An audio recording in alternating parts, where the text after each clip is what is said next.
Hello, Allison. It's so good to have you here today. Thanks for having me, Heather. I'm glad to be here. Oh, me too. I've been looking forward to this conversation.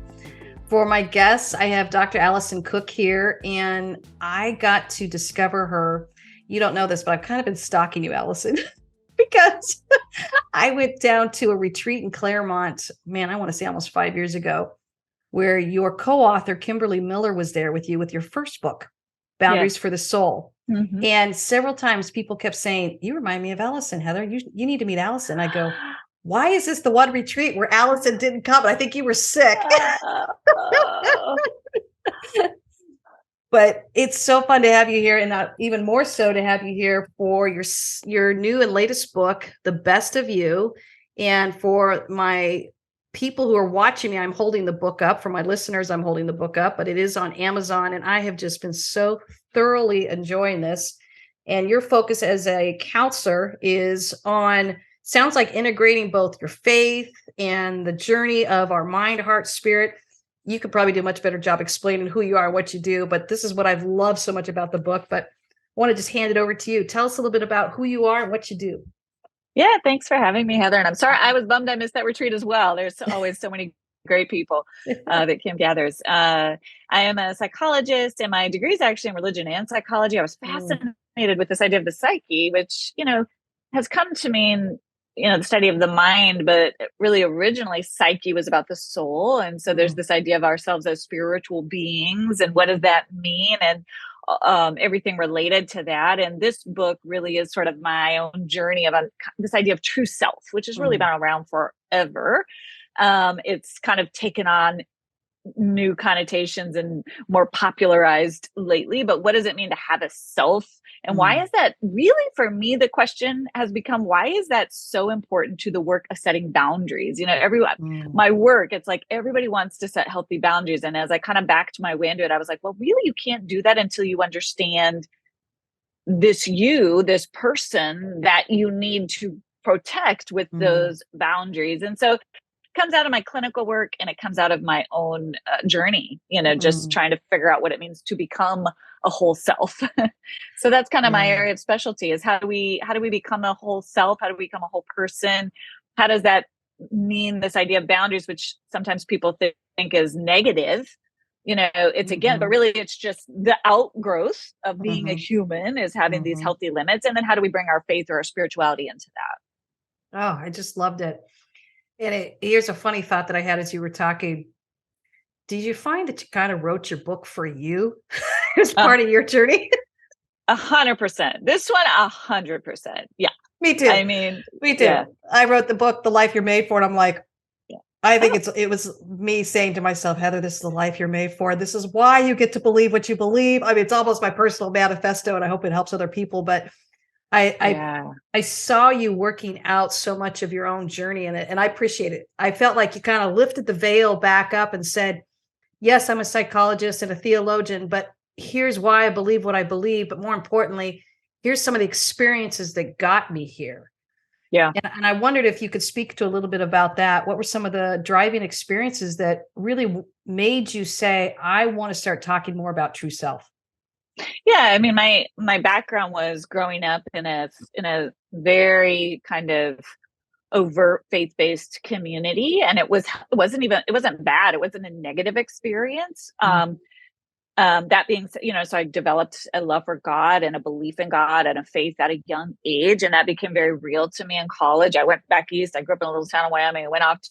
It's ironic, I went off to an Ivy League college, and that's where I really kind of paradoxically, my faith came alive. Not that that was yeah. what was going on the campus, but that for me was sort of this, oh, I think this is real. And I want to follow this person, this Christ person. Mm, Um, I in a deep way. It meant a lot to me. But here's the thing: and that was real, and I never faded from that. But I didn't have a clue how to become a person. And so mm, I knew all the spiritual stuff. I knew a lot of Bible verses. I knew a lot about mm, how to be a good person. I knew a lot about character. All those are good things. I knew a lot about loving other people. I had no clue literally no clue how to be myself. Mm, And that was a worthwhile pursuit.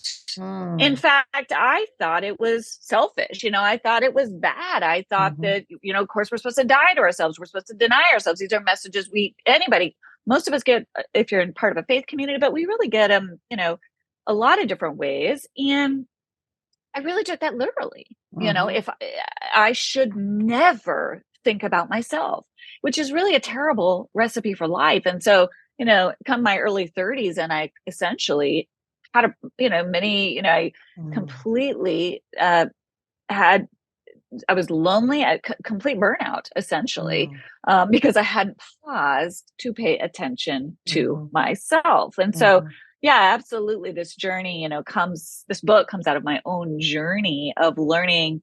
I always say there are three relationships: there's God, others, self. Well, mhm. that third relationship is important to that triangle of relationships. It's Yeah. deeply important. Oh, I so agree, and I'm with you. Why did it Mhm. finally click in midlife? I guess I wanted to ask you that question. Why do you think, one, we avoid it? And why do you Mm. think maybe it takes maturity until we embrace it? That's a great question. I think it's hard. I think we have to bring in I want to say it might be harder for women. And there's Mhm, probably a lot of reasons. You and I could talk about that. Is that nature? Is that nurture? Are we more conditioned, mhm, to set ourselves aside? Is that part of our wiring? I'm not sure. I think that's a chicken and egg question that's fun to debate, but I do think it's real. I mhm, do think as women, for whatever reason, we are more conditioned, we are more trained to essentially set ourselves aside to a mhm, fault, mhm. right? So Yeah, a for lot of us, caretaking.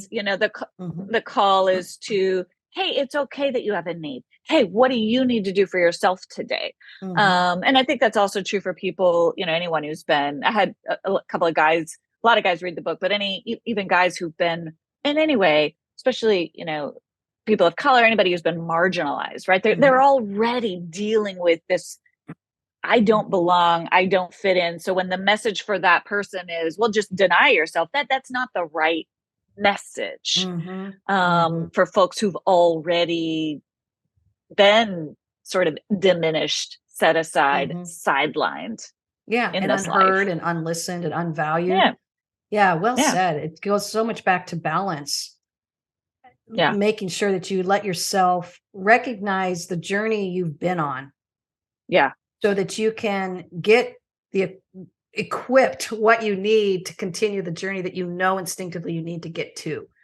yes, You said something about it, you didn't even know how to become your own person. And I saw that in the book. I just love that. And I love that you're so honest about that as a psychologist and again as a theologian and as you're finding that yeah, intersection of your faith and psychology.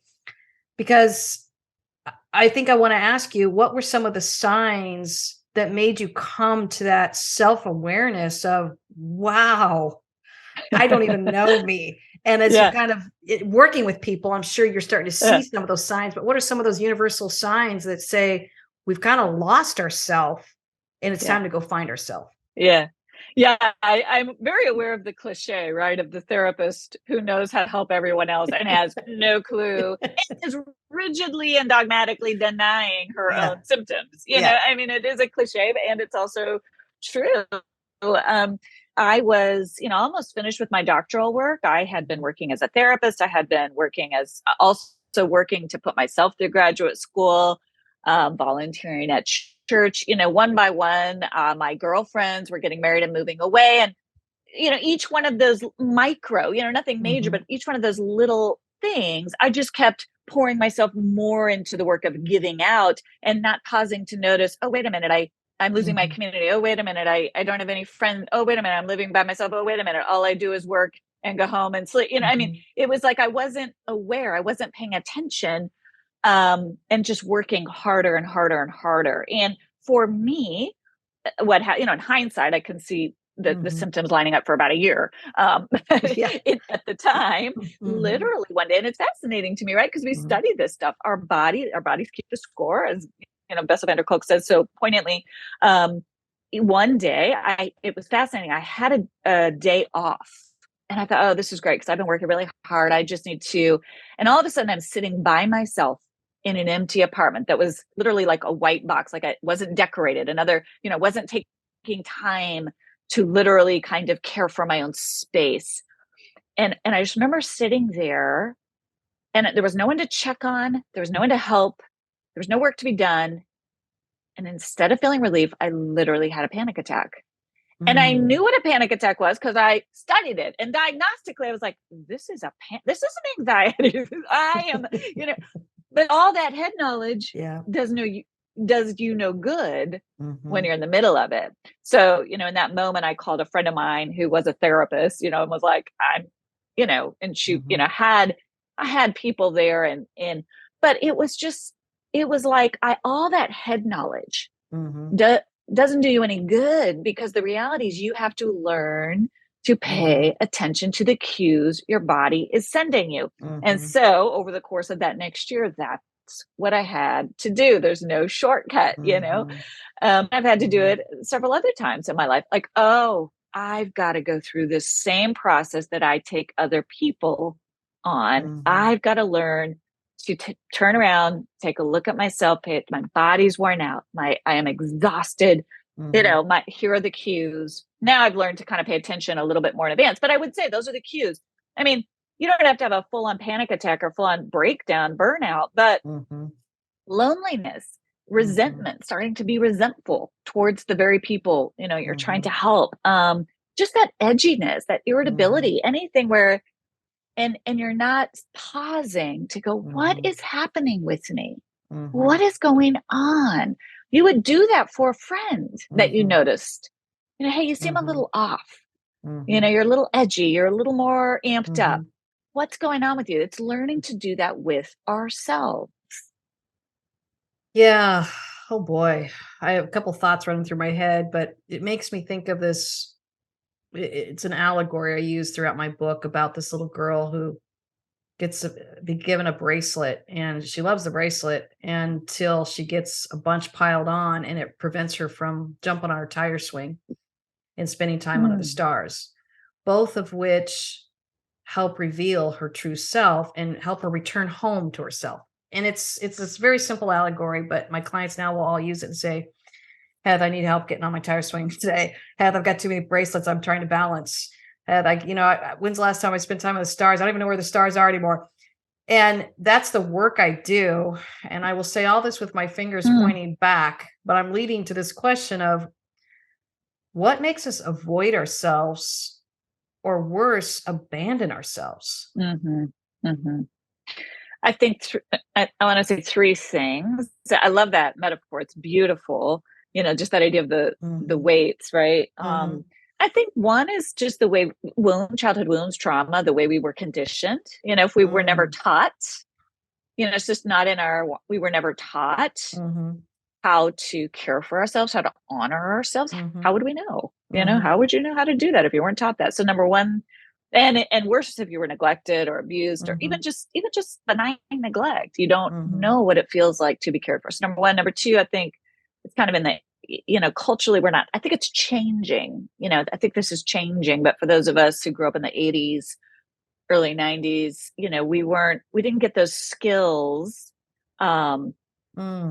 This idea of talking about emotions, even negative ones, naming, naming is taming, as, Dan Siegel says. So naming what we're feeling, that was not part of the ethos, of the 80s. I think it's more and more for our kids now, to get curious about what we're feeling versus kind of just shoving it aside. I was barely on the back end of the era of children are seen and not heard, right? So that whole thing. And then I would add in this cocktail. I talk about it as a cocktail of what I call codependency in the book. These church messaging that again aren't bad, but they get misconstrued of die to yourself. It's all about others. You should put yourself last, which are well-intended, important messages that can, in our culture today, sometimes I'm like, whoa, we need a little bit more of that in some places, where there's too much. It's all about me. Course but correct, then there's this other extreme where it's like, oh, no, actually we need to center you a little bit. Yeah. So I love that. I love that. And I too grew up in the 80s. And one of the, I don't know if you'll remember this. Do you remember the acronym for joy? Oh, Did I you grow up? do. Okay. Yes. I'm telling you, that thing did a number on me. For my listeners, what I was taught growing up in a very faith-based religious kind of space was joy stood for Jesus, others, and yourself, which means if you were to live with true joy, you were always putting Jesus first, then others, and then yourself. And so what that did to me, and what I call it the good girl syndrome. It told me that I am not worthy to ever be put first. And worse, it created a shame messaging that said, not only do you have to put everyone else first, but the moment you try and put yourself first, you're letting everyone down, you're letting yourself down, you're doing the bad thing. And which led to, this goes back to the allegory, well, I'm going to pile those bracelets on all the way up to my neck. And Right. to enjoy a tire swing, that's horrible. To enjoy Right. time under the stars, actually listen to, and I use those two things as a contemplative rest and an active rest, because I believe in the rest is where we find ourselves again. So we then spend, and then this is where I'm looking at it as a shame messaging. We spend so much energy running from ourselves to try and keep ourselves distracted from maybe this shameful sense of self needing attention. So the erroneous message I got, which is the dark side of sometimes the faith piece, is you're not allowed to hold yourself in an equal position with anyone else, and to try and put yourself first, you're moving into really selfish territory. Which is shame is Go ahead, keep going. Well, shame is such a great way to look at it, because especially in a faith context, if you're essentially taught you are bad, you are theologically you are bad, and that's changing. Again, I think there's a lot shifting in the right direction there, without the equal counterbalancing message of you were originally created good. God made you good before got broken, before we all inherited our own brokenness. But that does is create this shame message, right? I'm not worth paying. And also, then what happens is if we do start to pay attention to ourselves, the first thing we feel is shame, which we don't know what to do with. So we're like, forget that. I don't want that. I'd rather we have panic attacks. I'd rather just, it's just easier to kind of stay across the surface, numb anything that's hard, but then as Brene Brown says, we numb the pain. We also numb the joy, the true joy. So there's just so much in that cocktail, I think, that we're starting to tease out. And this whole idea of self-care, to me, that is not at all what we're talking about. It's not that it's bad, it's good, but it's so much deeper. This idea of selfhood, what I talk about in the book, really understanding what it means to have a relationship with yourself, a healthy relationship with yourself, is so much deeper than just this idea of, self-care, taking a day off every once in a while, which is also important, but one tiny part of that. Well, and that's why I love that you unpacked it so well for someone like me. So I've got this here, I know in my head, I've done all the research, I do all the work, I've written the book, but that little 8-year-old girl self creeps up sometimes and says, you shouldn't be over there taking a bath and actually relaxing when you've got 50 emails waiting for you, right? You shouldn't sit down and have your own meal when your kids are running around and they're hungry. You shouldn't do anything for you, right? And so you live with that constant inner voice. But then you get this fearfulness where you start seeing some of this narcissistic, selfish behavior that makes you rein you back in, that says, oh, yeah, I don't want to turn into that.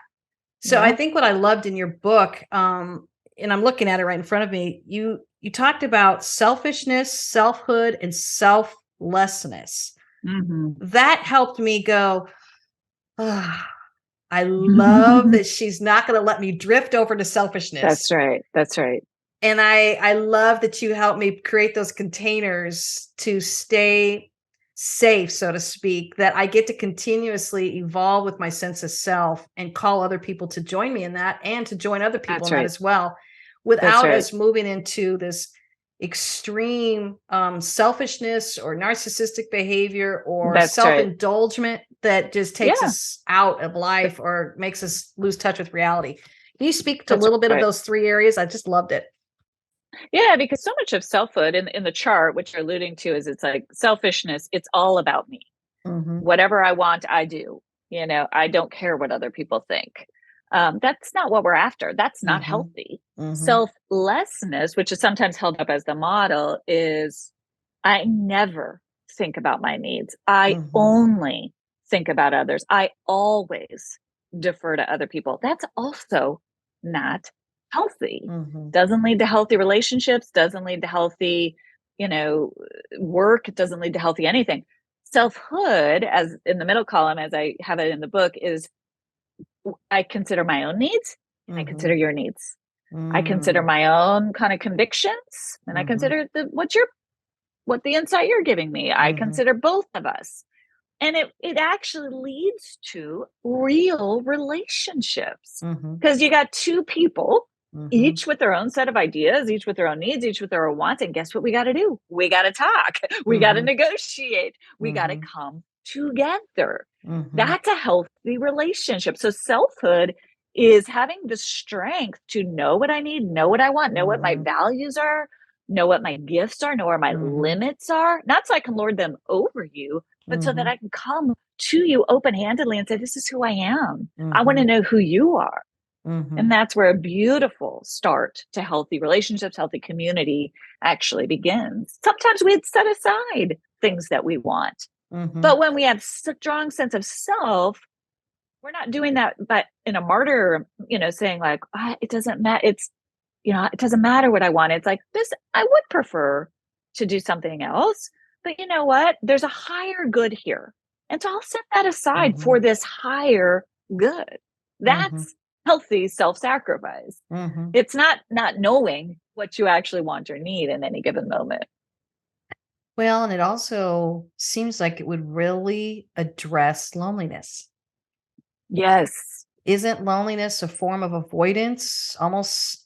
And I don't want to make this an easy catch-all, but I think one of the reasons behind loneliness is this fear of revealing your true sense of self. So you show up for relationships, what I call the tap dancing. You're just kind of tap dancing all the time saying, what is it you want from me? And I'll deliver that so that I can make sure that you're feeling good. Because again, I'm putting myself last and I'm just going to keep serving you. And then we walk away wondering why we're depressed, anxious, lonely. Because we're not letting our true self show up to have that beautiful relationship. Worse, we continuously attract people that are like, well, I kind of like this. She just keeps tap dancing for me. Then it's this habitual thing.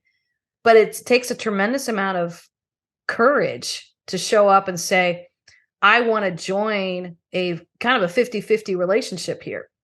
I care what you think, but I also want to know that you care what I think. I'm finding that that's an extreme barrier for people when they are used to doing the tap dancing. That's right. Yeah, it's a 2-way relationship versus a 1-way, which is really what codependency is. It's all about you. Or, on the other flip side, you could be someone, a narcissist, who's like, it's all got to be about me. In chapter 8 of the book, so the book kind of walks you through kind of reclaiming your sense of self, but then really it gets into relationships because we don't want to be alone, to your point. And chapter 8 is all about these authentic connections. And I talk about the ways, I love the tap dancing metaphor again, that we please, produce, perform, we wind up in relationships we don't really want. And it's vulnerable. And again, why do we not want to do this work? Well, it's scary. What if I show up and say, hey, this is who I am? And you're like, oh, no, thanks. That's painful. But what people don't realize, when you are connected and really solid in yourself and someone rejects you for who you really are, I promise you, hurts far less than when someone rejects you for some persona you've created, because then you have both the rejection and the self betrayal and self shame and all the, why did I do that? When you just are you, there's such a freedom, even when someone else, maybe it's just like you don't care anymore because you're just, who you are. So there's less of a loneliness happens when we're alienated from ourselves. Mm.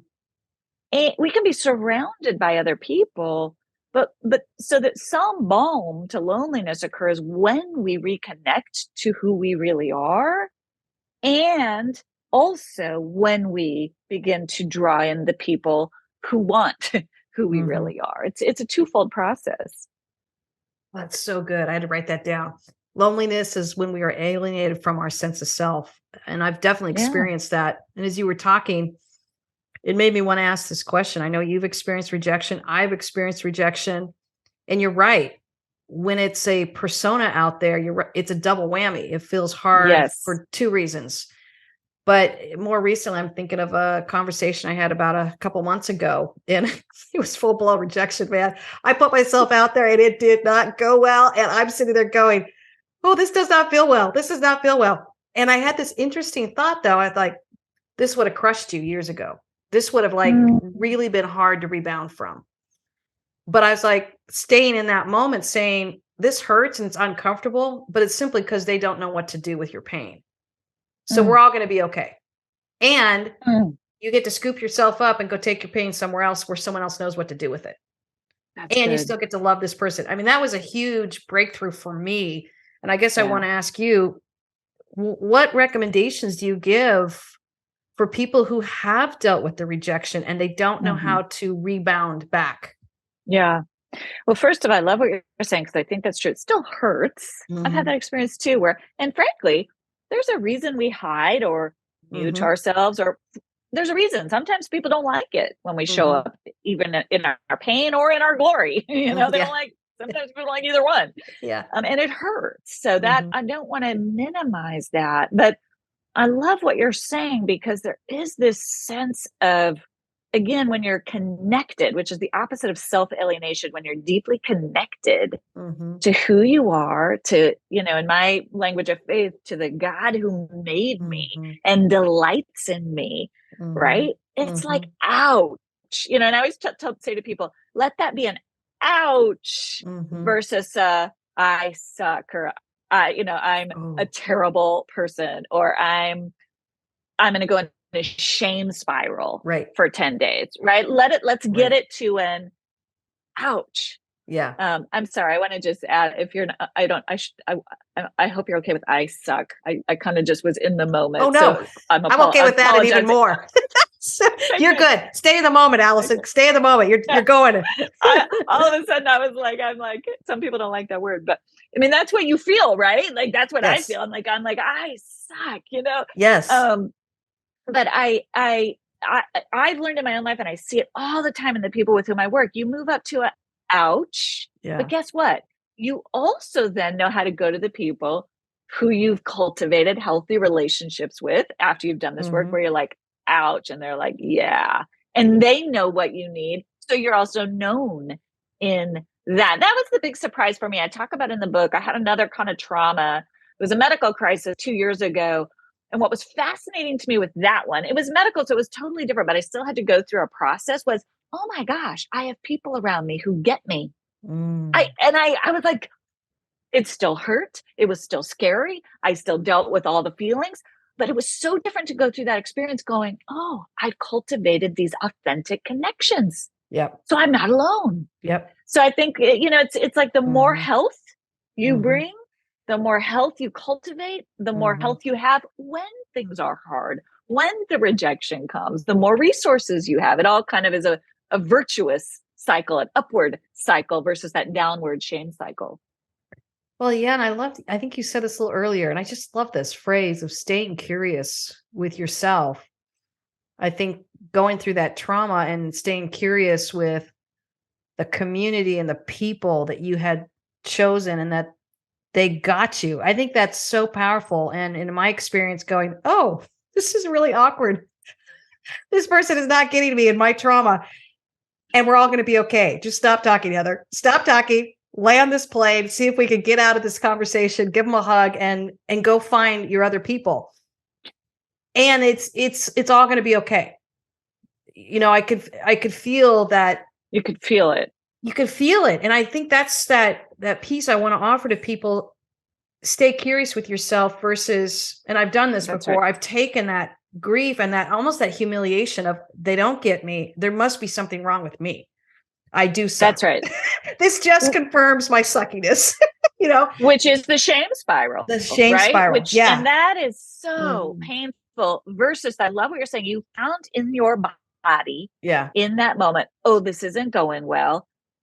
I don't, I can't. And it's almost like you imagine yourself steering the ship. I can get myself out of here now with a minor bruise or a minor thing versus an obliterated, an obliterated feeling that's going to last for days. And that is part of the work of health. And it's not the most glamorous, right? We're not I talk to a lot in the book about this is a process. I wish I could offer you this magic zap of the wand that you'll never feel bad again. It's not that. We still get hurt. But boy, I have noticed just it continually being surprised when I can come back to home base, come back to center, come back to myself, the freedom of it's okay. I'm okay. We're okay. We're okay. They're okay. Even if that's someone I may in the future be a little more careful with or may not be around much, I can let them go in peace because I got me. I got myself. And I know I've got some people who got me too. Oh yeah. Well said. And the only way you have those people is because you revealed your true self to those people. That's how you knew that they were sitting there waiting for you. And that's in my case too. I'm like, oh, I'm revealing my true self right now. And it's a little messy. And this relationship isn't able to handle it. And it's okay. But I know relationships who can. And that's so right. It's that, again, staying curious with what do you really need in this moment? And what are you going to let other people off the hook for that they can't give you? But you're staying curious about it and you know how to go get it from the people that know how to give you what you need. Yes. Yeah, I just love that you spoke to that. And I love that you're guiding us as readers and as listeners to just look at what we need in order to care for our sense of self. I really do see the link too from your first book about how you care for yourself. One of the ways that I do this, and I tell this to some of my clients, especially when it's highly emotional, pick up that little girl or that little boy, put them on your hip and get out of there. And that's learning how to say, I know how to take care of you, little H, and I'm going to take care of you, big H. Right now, this isn't working, but we're going to go find somebody that can in the middle of this pain and trauma. And again, to your point about loneliness. So I looked at The Best of You as a little bit of a prequel to Boundaries for Your Soul. The Best of You sort of the big picture, the journey, right? The whole journey. And then Boundaries for Your Soul is the deep dive into where your soul, a method of how to go deep into one part of your soul. And again, when you talk about, because Boundaries for Your Soul, and in this book, I get into the little one, the young one inside of us, the tender parts of us, right? Yeah. That is connection. So even if there's loneliness or alienation from this person, it's like, oh, but I got this young me and she needs me and I've got her. And there's that sense of inner connection that is just so healing and so, just so empowering. Cause be like, I'm going to take care of her. Yeah. So I love that. Well, and I guess I want to ask you this question too, Alison. What advice would you give to some people? I think there's some listeners that are probably hearing this and they have enough self-awareness to go, oh my goodness, I can so relate, but I'm a little overwhelmed because I'm not sure what to do next. I think a lot of us are aware, and I think it comes a little bit more in our midlife where we say, I think I've lost pieces of myself or chunks of myself, or I feel alone, or when I am alone, I can feel that depression come or the panic attacks come, or I'm doing anything to avoid spending time with myself. What advice would you give our listeners that are grappling with that and they're not sure how to engage with finding that sense of self again? Yeah.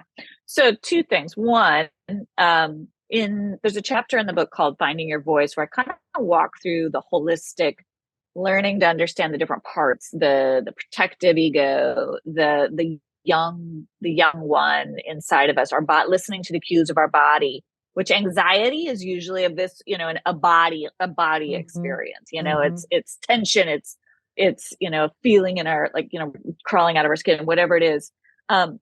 If the process of getting curious to, that's such a great, those two words are so freeing, getting curious and go, I wonder why. It's so interesting that I'm noticing the anxiety. That's so interesting that there's pain there. If that starts to feel overwhelming to you or flooding to you, don't do it alone. Get a friend. We call these trailheads. And I'm from the mountains. You're in a mountain in the wilderness, did a lot of hiking in the wilderness. You see a signpost saying 2 miles, down this road, down this trail. And this trail is steep and it's dark and it's rocky and it's like, I'm not going to go down that alone. I'm going to get a companion to go down that with me. So if there's a trailhead, a big trailhead, that's like, there's a lot of pain there. I've never looked at that before. There's a lot of depression there. There's a lot I've buried. And to do the work of unburying it is going to be hard. Don't do it alone. That's what a counselor is for. That's what a coach is for. That's what a mentor is for. That's what a good friend, trusted advisor, or small group is for. So that's a cue right there. If it feels like too much, pay attention. Don't shame yourself for that. That's a cue. Oh, that feels like too much. I need to get a companion, somebody to walk with me. And then if you've done some of this work, I would just suggest I do a daily practice every morning of trying to notice mentally, emotionally, spiritually, and physically a little what is going on inside of me to connect. What's going on mentally? What's going on emotionally? What's going on physically? Sometimes I'll get it down to one word or a sentence. Sometimes it's longer, just to pay attention. Sometimes I'm, in traffic.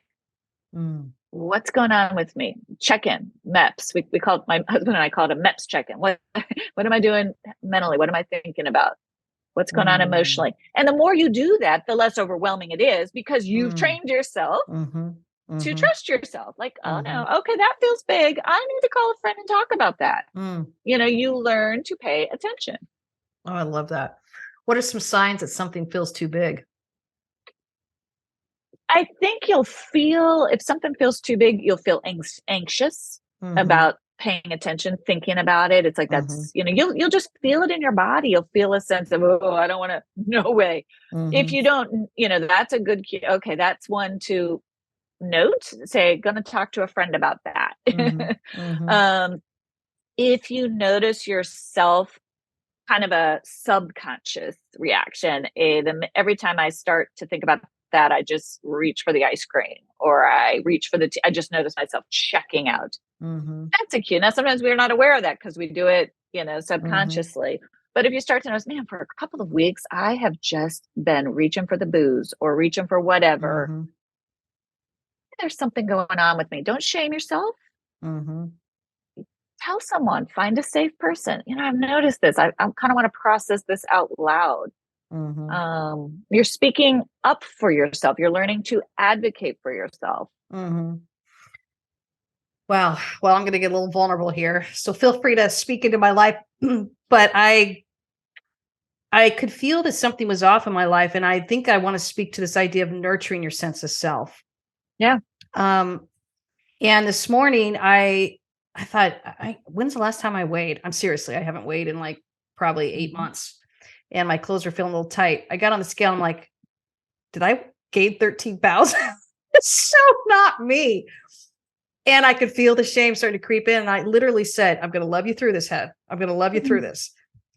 And I have been sitting in this question. It's so weird once you decide to love yourself through this and stay curious, how the truth just gently starts coming to the surface. And one of the things I'm noticing is I am going through so much change, and I am entering empty nest. I love my 2 babies. They're just amazing human beings, and they're great friends to my husband and myself.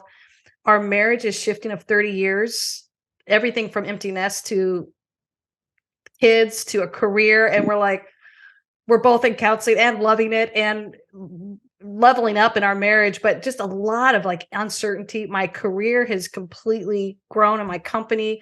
I'm speaking more, I'm doing things. So with each one, I'm feeling a little bit of that. Oh, I just think I need a brownie. Oh, I think I need a cookie. It's that self-soothing. And I'm literally okay, Head, you get to find your tire swing, and somewhere you lost Mhm. it. And Yes. what I'm learning too is the tire swing shifts. Yes. What I needed at 22 is not what I needed at 52. What Yes. I needed with 2 toddlers is not what I needed as an empty nest. And I'm trying to stay Yes. curious, but I can feel a little overwhelmed with, Yes. wow, I'm going through a lot of change. And Yeah.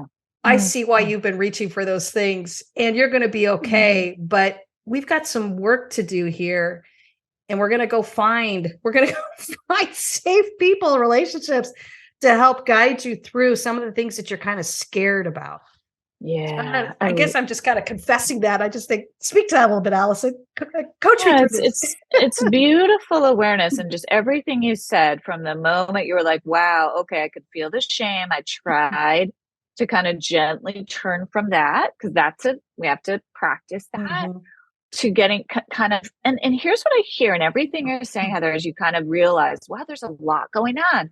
Of mhm, course, it makes sense that a part of me has been, maybe I'm a little nervous, maybe there's uncertainty, I'm not sure, but whatever it is, part of me has mhm, been self-soothing a little mhm, more than I realized. All of a sudden, when, as you name, mhm, there's a softening, and mhm, paradoxically, right? The whole nervous mhm. system kind of relaxes. There's a little softening. And it's, I'm going through this too. Listen, I just went off social media. I did a social media fast starting a Oh, week ago, and I'm, I could have everything. It's just like, oh my gosh, I had no idea how much I was tense, clenching. And when we're tense and yes, clenching and we're numbing, we're trying to, yes. and you feel your whole body just start to go, it's okay.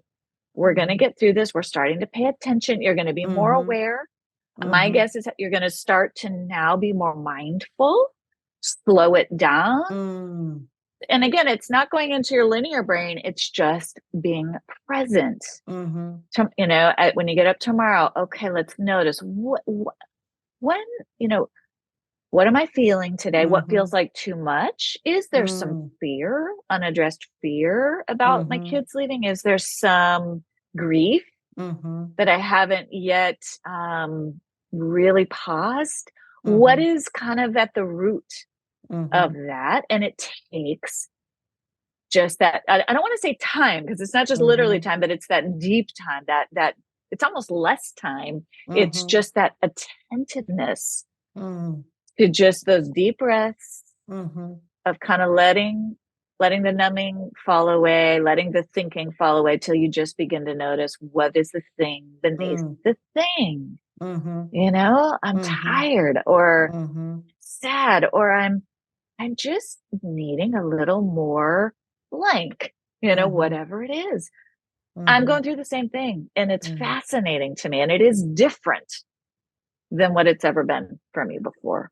I think what's throwing me is I can identify trauma and pain, Mhm. but when it stems from kind of cool things like success of children launching, what is this? Like, am I literally fearing like an adult relationship with my kids? I kind of am, because I don't know what I'm doing. I kind of knew what I was doing K through 12. I don't really know what I'm doing, and It's don't want to get it wrong. And it's that fear of failure. And that's just one area. And I'm realizing I think I have so many things shifting, and Yeah. they're so good, but I've been in this denial going, it's all good as I'm eating. It's all good. Well, and just And so dealing with some of that that transition fear. to launching adult children, by the way, Mhm. does bring up attachment stuff.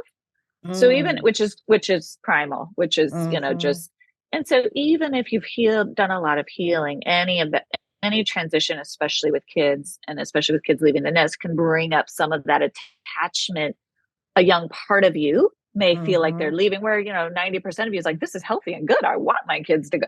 But again, mhm, there's so much that can go on internally with that, and it could be a tiny, it could be just a young part of you that's like, oh, mhm, mhm, it's, but we have to pay attention. So it makes a mhm, lot of sense to me, and I think it's beautiful that you mm, noticed it, that you're slowing yourself down, mm, and giving yourself that gift of just that mm. attentiveness. Thank you, my friend. And for my listeners, I just want to encourage you, you know, I've got a spiritual director I've got a personal Mhm. counselor, and we've got a marriage Mm. counselor, and I'm jokingly referred to as our team right now that is Yeah.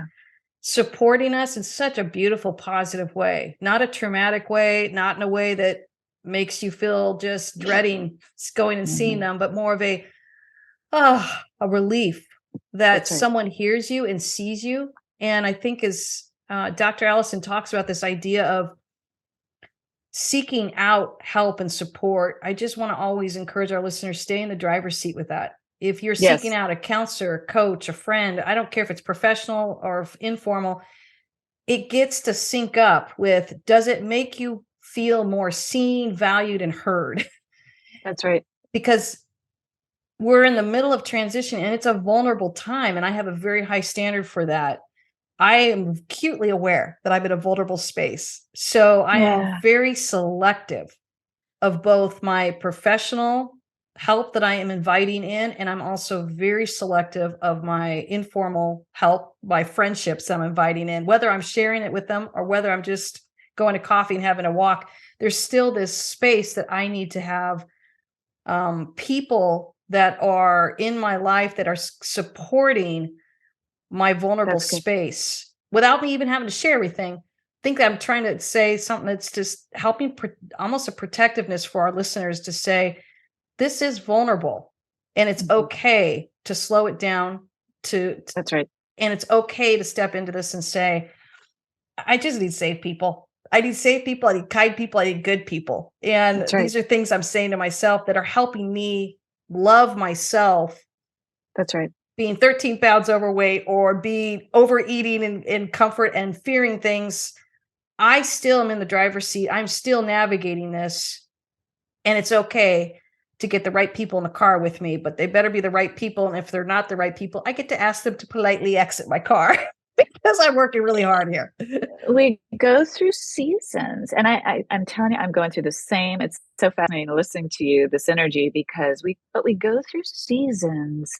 And if you think about olden day, people got married, people kind of gave them space, Mm, a lot, mhm, like even a year to bond to each other, because that's a transition. It's tender. It's, well, mhm, when you have a newborn, people give you space. mhm, you know, when you go through these seasons, and there's lots of them, but I love what you're naming. I'm in a season. In psychology, we call them adjustments. I'm not a big fan of calling it, they're actually adjustment disorders. I think they're mhm, normal. I don't like it that mhm, it's an adjustment season. It's a mhm, transition season where you're like, oh, this is a mhm, time to be careful who I let in my space. mhm, And you can say to people, I go through a lot of scripts because a lot of times saying no, and even to people we love, are the hardest no's. Forget about mhm, toxicity. You can say to people, man, I'm going through a lot. If you don't hear from me, just know I love you. mhm, I'll check that and give yourself mhm, that out. mhm. Exactly. Oh, And I love that. it's okay. Mhm. It's Yeah, okay. And if they can't yeah. respect that, good to know, Yep. Well, it's part of give getting. yourself that out. Yep, and it's part of giving, not only getting to know yourself, but helping people know what you need in those sensitive That's right. spaces. I had a Yeah. text I sent to a friend last week wanting to get together with me, and I could feel the overwhelmness of just getting together. And I just literally said, I love you. I'm just not up for a face to face right now. Yeah. And she got it. And I love that I could say that. And I love that I had the awareness to say that. But I'm like, I don't know what it is in my life. But to your point, I got to go slow. I'm not Yes. able to keep up with the pack anymore. I'm not able to keep up with all the parties and I need slower, softer, kinder conversations, and I need more solitude. Yes. And I think I've noticed some people fear this, thinking that they're going to turn into a hermit. I want to say to my listeners, you won't. What you're doing No. is you're honoring yourself of That's all the right. adjustments that's happening.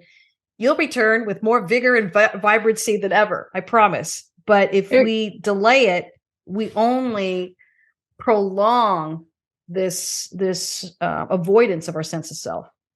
you're creating a little cocoon, Yeah. which, Yeah. if you think about a cocoon, is the place. It's a seed bed for new life. It's Yeah. not a cave that you go into. And I think it's so wise and so important. And for anybody listening, I love that you're just really hovering here, because I think a lot of us feel this way after the pandemic. Mhm. We're going into the holidays. It's okay to really Mhm. pull Mhm. in, and be that much more present to the few people that, Mm-hmm. who really do need your attention, including yourself, and Mm-hmm. trusting that the people who you need, who aren't in that, Mm-hmm. Mm-hmm. space, guess what? That this is a place where we go, I'm not God. Mm-hmm. My limits are okay. My limits are okay. I am going to do well the things that I know I need to do well, including care for myself. And I'm going to release over to others, Mm-hmm. those who aren't in that circle right now. And it's Mm-hmm. humbling for those of Mm-hmm. us who think we can be all things to all people. Mm-hmm. Yes, it But is. it's such important work to go, oh, wait a minute. Mm-hmm. Maybe every need is not my call. Mm-hmm. And if it's not my call, then someone else is going to come into their life. And how beautiful. I Mm-hmm. release that, Mm-hmm. you know? Yes. Oh, beautiful words to end on. I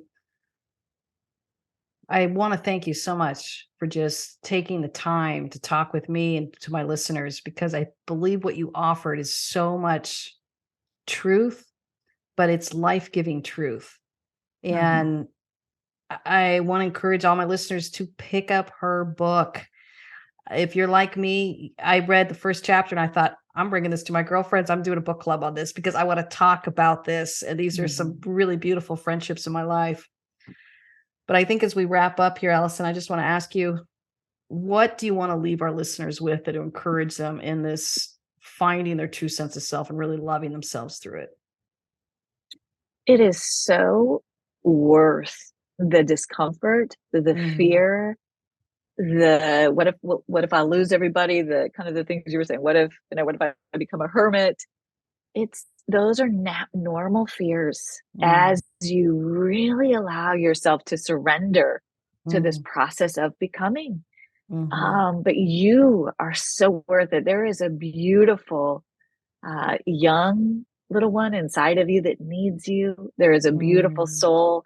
And that gift, you giving yourself over to nurturing that relationship with you, with that young one inside of you, I promise you is going to bring more goodness, more beauty, more light to the world around you. It's the best gift you have to give. You will come out the other side of it.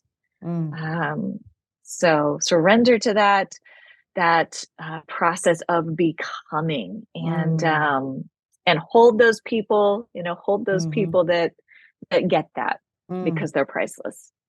Love it. And you're worth it. I love it. I love what she said. You're worth it.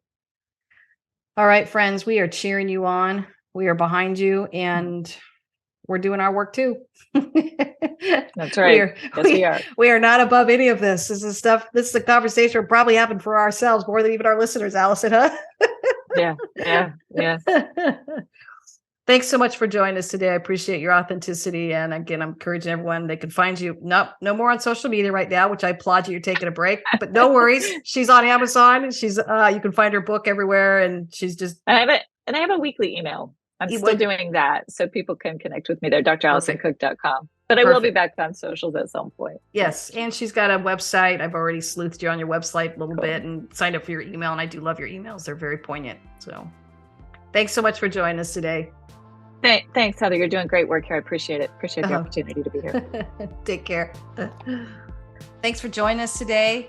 We'd love a review. Helps us out quite a bit. Wherever you are, just drop a review. And you can find out more at heatherpenny.com. Cheering you on.